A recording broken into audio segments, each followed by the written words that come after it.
Wealth. It is a word commonly attributed solely towards the pursuit of monetary gain. However, with a broader mindset, it can be redefined to reflect the fires of people's passions. People in first world nations tend to see being successful in career and finance as the only pathway towards happiness, but this is an unhealthy and narrow mentality to hold.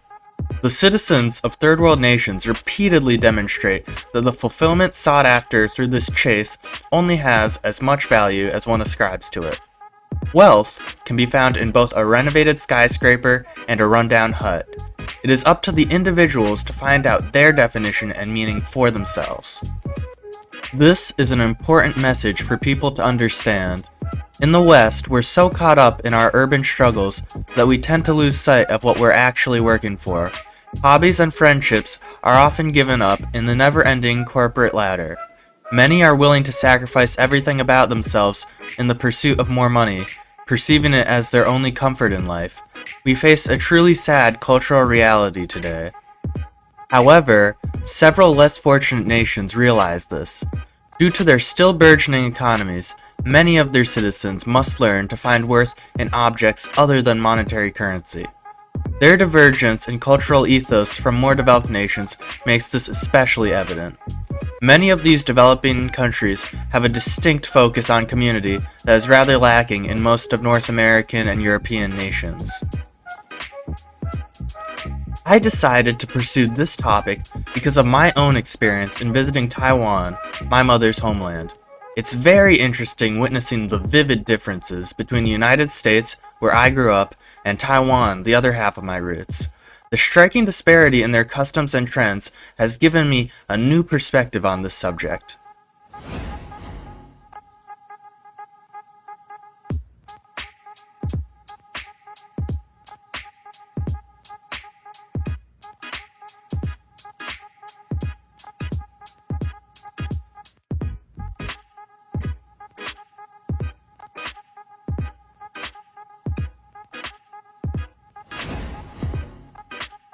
While the cities may look similar to our own from afar, a large part of the social culture revolves around things that are perceived as taboo in the West, such as night markets and street foods. However, crowds still gather every day for community bonding, chatting with vendors and even strangers, finding joy and value in these activities. These vendors appear in almost every district of these metropolises and contribute a great deal to the daily commerce. Street food may seem gross to some, but I must admit that I too love some blowtorch beef.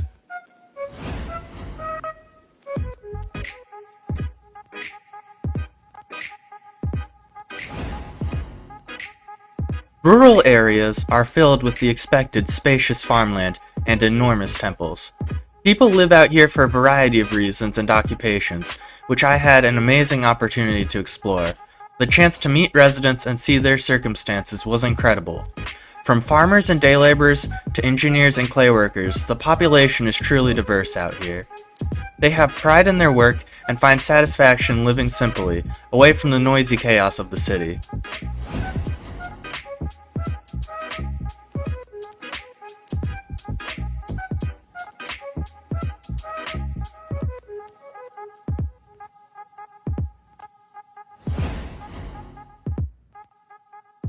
My grandmother is a Buddhist nun.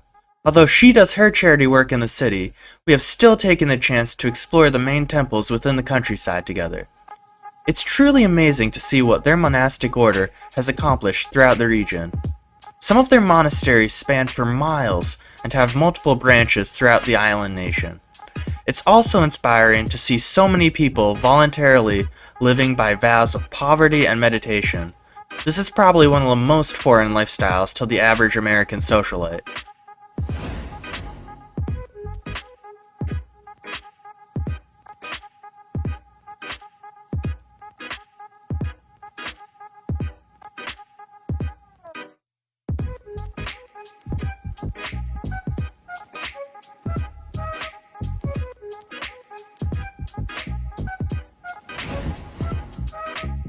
It is very fascinating to visit all these areas and see how different people make the most of everything they have been given, how they find an alternative form of wealth in what they do. Although Taiwan is considered a third world country, its income is still on the higher end of this grouping. Because of this, my understanding has only scratched the surface. However, over the years, those that have experienced the full breadth of this cultural difference have come to my attention. Ram GD is one of these people. Ram is a farmer living in the Philippines.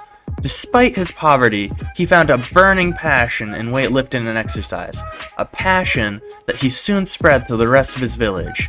With meager resources and rudimentary engineering knowledge, he slowly managed to start the construction for the equipment of a community gym, all on his own. On a whim, Ram started posting these projects on YouTube 5 years ago. Unexpectedly, his videos went viral, with many inspired by the determination and creativity demonstrated by his collection.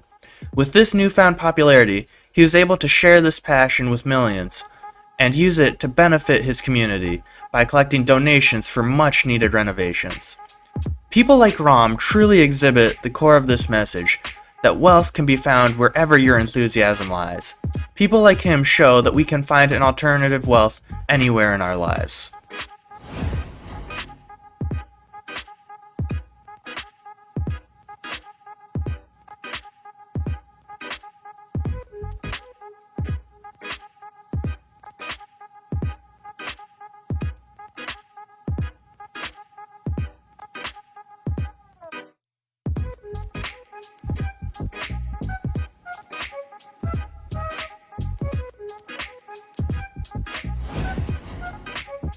Without technology like the internet, I never would have received such exposure to these ideas and people.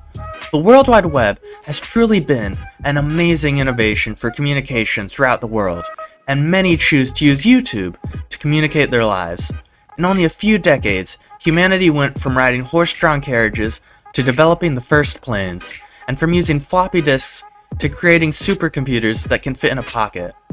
So much information and so many lives would never have been seen or heard without this revolution in technology. We can do so much good by using this new technology well. Altogether, wealth carries a value that is self-determined. It can be found in anything that a person has an intense fervor for.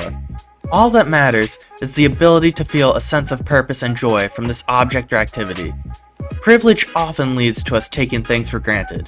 Due to this, it is important to look towards the unfamiliar to gain a proper perspective on life. Through that, we can be reminded of important lessons that are often forgotten in our everyday hustle and bustle.